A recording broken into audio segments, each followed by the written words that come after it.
Holy smokes. You guys are not gonna believe this. This little guy hatched right in the ground. No help from humanity. He's perfect. I'm gonna have to show you guys how I set up my baby tortoises. I think I'm gonna name you Cedric. But I need to get something built for this guy and fast. Here's the mother. She must have been pumping out eggs behind my back. Let me show him to his mom. That'll be fun. Look, he's trying to nurse. He thinks he's a mammal. That's crazy. Let's get this little miracle set up in a proper enclosure and see if his brothers and sisters are hanging out around here. Look at this. Look at this tiny little hatchling. No incubator, no human help. He just conquered the Florida suburbs on his own. Take that stupid, ugly hat off. I need to totally revamp this thing. Why didn't that work? So here's the 5 essentials that every baby tortoise needs. Number 1, dirt. Let's grab some soil, sand, and mulch. So I've got the topsoil and I got the sand. I didn't feel like doing the math. I asked Gemini, if I use 85% of the sand and the full bag of the soil, that'll give me a 70-30 split. Now you're gonna want a substrate that holds moisture and humidity, but doesn't stay too wet.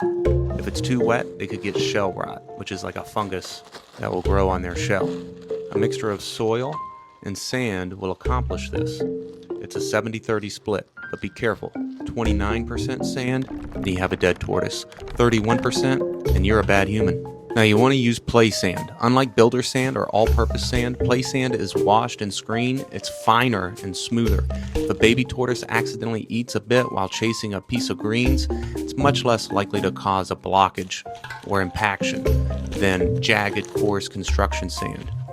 It's cleaner. It's literally made for toddlers to put in their mouths. You stop eating sand? Stop! Pre-washed to remove dust, chemicals, and debris. Mixed with the soil and mulch, it prevents the substrate from becoming a muddy brick. It keeps the soil loamy, so the hatchling can actually dig in and feel secure. And this is why humidity is so important. Tortoises must be hydrated to avoid shell deformities like this pyramiding, as well as UV or natural sunlight. Okay, so this brings us to number 2, security. Need a very secure enclosure. Now I'm using a cheap cement mixing tub that you can get at any hardware store. This one already has holes drilled in the bottom. Make sure that you do that. You don't want a swimming pool for your tortoise. You also want a lid that lets UV or sun in, but keeps predators out. Now mine is made of hardware cloth. You could use, cover half of it with plywood. That would help give them a little shaded area. That also works very well. So I'm just ripping out all these plants and the current substrate to make room for our dirt mix that we just put together. So I'm gonna get dirt put in this thing for our brand new shell baby. And then I'm gonna show you our 3rd essential on the list, microclimate. And what this means is areas that are maybe warmer and drier, and other areas that are maybe cooler and damper. This allows the little guy to choose what he needs to be comfortable and healthy. And plants are one thing that can help with this. You want to choose plants that, they can munch on if they want to and hide under. But the plants also help lock in some of that humidity. And I just struck gold with this purslane plant. Check that out. This is just a weed that happened to be growing next to the tub, but is perfectly safe for tortoises to eat. Also gonna throw in some spineless cactus. It probably won't last long. Tortoises love cactus like bullfrogs love mice. See, I told you.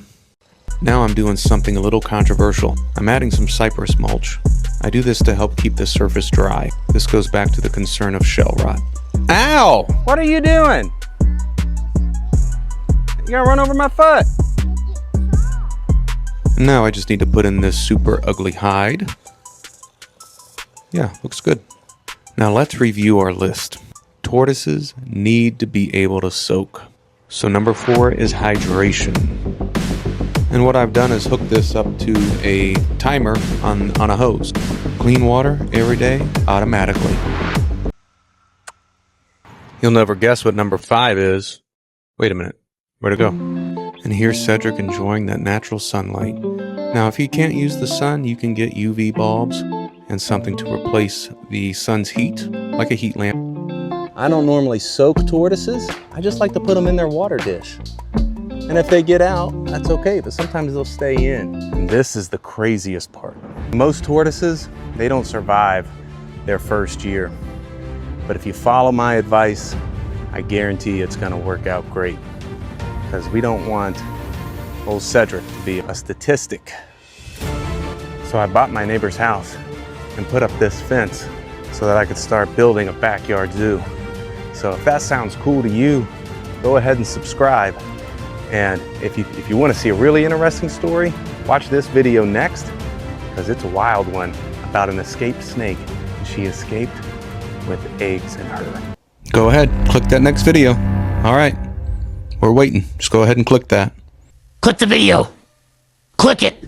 Click the video.